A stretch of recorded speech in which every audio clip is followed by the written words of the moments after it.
Salutare tuturor! Acesta este un nou tutorial video oferit de compania Autodog, cu instrucțiuni pentru înlocuirea pieselor auto. În acest filmuleț vă vom arăta cum puteți înlocui de sine stătător capăt bară transversală de direcție pe Volkswagen Golf 5. Slăbiți șuruburile de fixare a roții.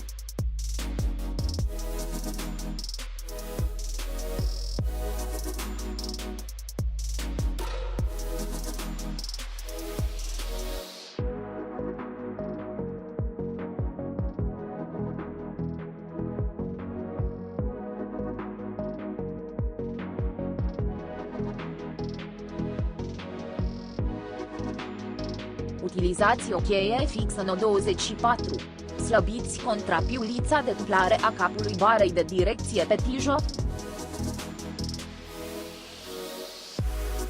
Utilizați o priză N18.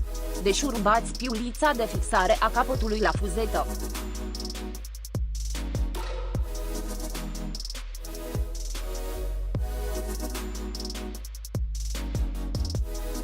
Utilizați un extractor special pentru a scoate capătul barei de direcție.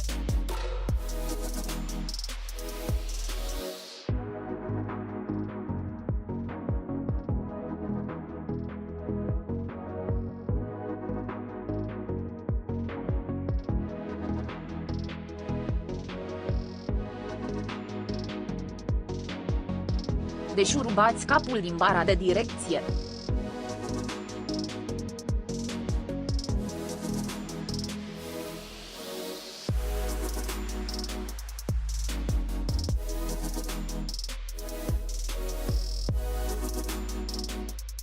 Înșurubați un nou cap bară direcție.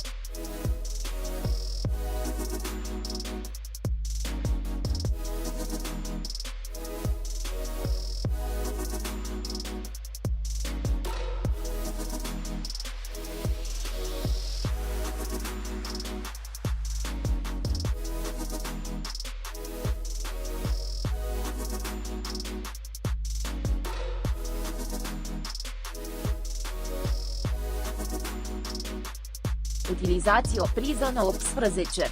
Strângeți piulița de blocare pe capul nou.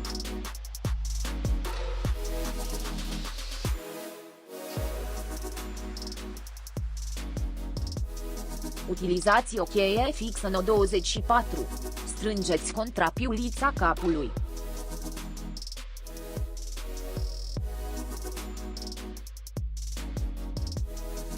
Montați roata.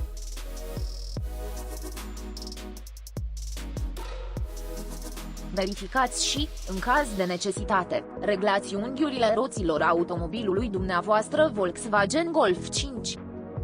Vă mulțumim că ați vizionat tutorialul nostru. Abonați-vă la canalul Autodog și nu pierdeți noile filmulețe. Dacă v-a plăcut acest filmuleț, dați-ne un like și distribuiți-l și prietenilor dumneavoastră. Vă dorim o zi bună!